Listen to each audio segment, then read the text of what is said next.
Okay, you guys, let's talk about last night's episode because I'm still upset and excited. It was so good, but the ending was just like, what? Like, I was screaming at my television. And I may or may not have been throwing things, and there were definitely tears, lots and lots of tears. And I was really excited about this episode because I was excited to kind of see Elena and to see what we would get from Elena now that her emotions have been turned back on. What we kind of get, though, as the episode progresses is that she's turned them back on, but she still hasn't done that fully. You know, she's like focused so much on this kind of rage and anger with Catherine that she's not allowing everything else to come back in, kind of the guilt and the shame and the sadness and all of that. She's still kind of holding that off. At the beginning of the episode, we kind of see the scene with her and Stefan, and you really get that he's trying to get her to kind of channel her anger, you know, into kind of beating things up, but that's not really working all that much. Now, somebody mentioned something to me this week that I thought was so interesting, and that was really how much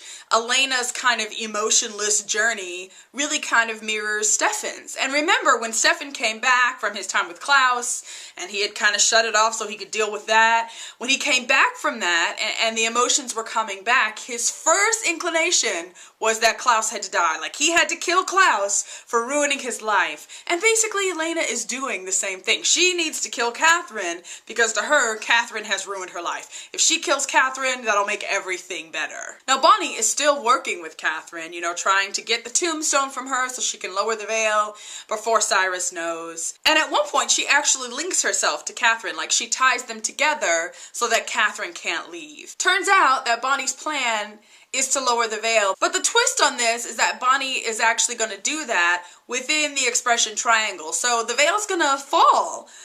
But if anyone comes over from the other side, they have to stay within the triangle. So it was so fantastically awesome because all of a sudden, all these different people that we love and some that we hate started to show up, and it was just amazing. So Alaric shows up at one point, and he and Damon have their whole like bromance thing, and it was just awesome, and I miss him so much. We saw Lexi, which was just amazing.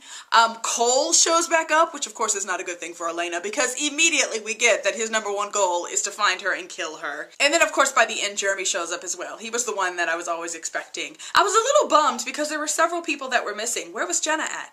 How come Jenna didn't come back? Or Vicky, where was Vicky? So the boys are really kind of trying to keep a rein on Elena, you know, Stefan especially, trying to explain to her that killing Catherine's not really going to change anything. And even Damon is kind of on Stefan's side, and he tells her, like, look, Catherine is stronger than you, she's faster than you, you're gonna get killed if you try to kill her. Of course, Elena doesn't listen. We see her at one point kind of like stake Damon in the stomach so she can get away from him. She finds Catherine in the school and she tries to kill her, not realizing, of course, that she is connected to Bonnie and that what happens to Catherine happens to Bonnie. And Stefan, gotta love him, because he shows up at the last minute. Stefan really saved everyone in this episode as far as I'm concerned. He shows up at the perfect moment to stop her from killing Catherine, which of course would have killed Bonnie. So Bonnie lowers the veil, right? But Ketzia's not showing up. That's really why she did this, so she could talk to Ketsia. Ketzia's not coming, but Silas shows up. And it turns out that all this time that Bonnie thought that Silas couldn't get in her head, he really could, that he was fooling her into thinking that she had more power kind of to keep him out than she did. Another person I was super excited to see was Bonnie's grandmother. So Bonnie's gran shows up and really tries to kind of lead her in the right direction. She's the one who tells Bonnie, like, you can do anything. Don't let Silas make you believe that you're weak. You know, like, expression is basically like the manifestation of your will. If you want to stop him, you can. Now back to Stefan and Elena, right? When he stops her from killing Catherine, of course, Elena is angry, but they have this chat, and Stefan basically tells her, like, you have to face your grief. No more shortcuts. Like, this is the moment when you need to face what you did, and you need to learn how to live with it. So we see Elena kind of go off. You know, we see her end up at Jeremy's gravesite, where she sits and just kind of starts to talk to him. And you get that Elena's kind of at the end of her rope, like she's pretty much ready to die. She says things like, you know, like, I can't handle feeling like this anymore. I can't move on. And you just get that she's having such a hard time dealing with the fact that he's dead. And right at the moment when he's gonna kill her, Jeremy shows up. You know, there's still a little struggle until finally Stefan, who, like I said, saved everyone in this episode. He shows up and snaps Cole's neck and really kind of gives Jeremy and Elena this moment together. Bonnie gets to see Jeremy, and I thought that was really cool. And she pretty much tells them, like, I'm gonna put the veil back up. You've got a little bit of time, so use it well. And so you see Jeremy and Elena, and that's when the tears started. That is when the tears started, you guys. As you really kind of see Elena kind of turn it all back on and let it all back in as she kind of, you know, gets to say goodbye to her brother. And it was awful and sad and just like, oh.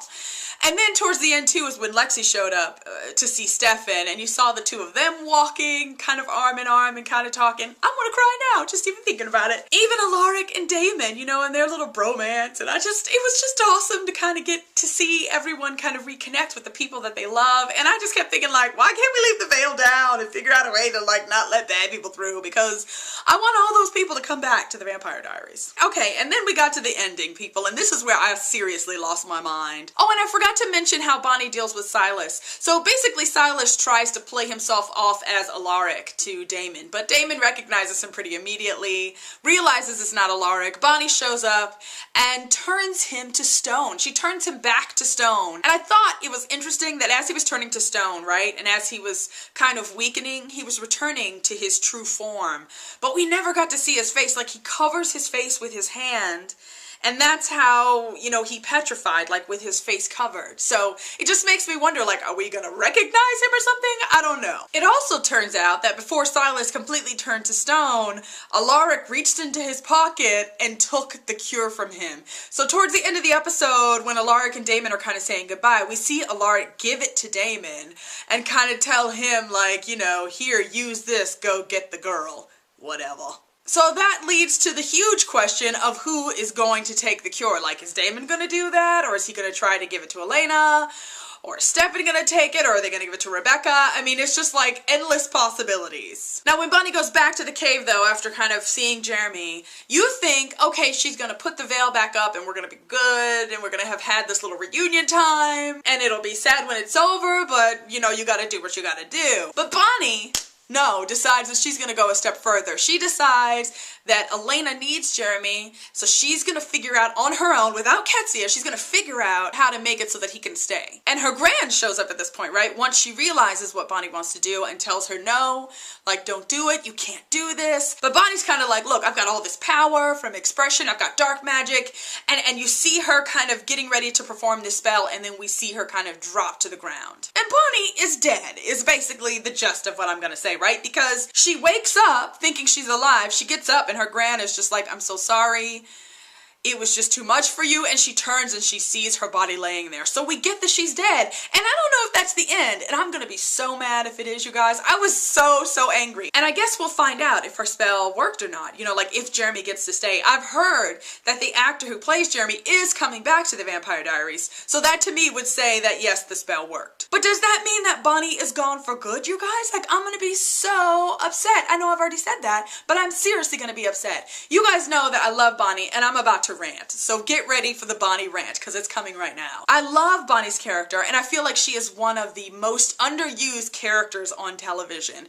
And on the Vampire Diaries, it's like they bring Bonnie out only when they need her to, like, perform some sort of magic or do something like that, and then we don't see her for several episodes. And I hate that. And then also the fact that it's like any love interest that Bonnie's ever really had on the Vampire Diaries is always just kind of like, whatever. You know, like when she initially was with Jeremy, and, you know, that was kind of starting to blossom, and then he cheats on her with the ghost girl, right?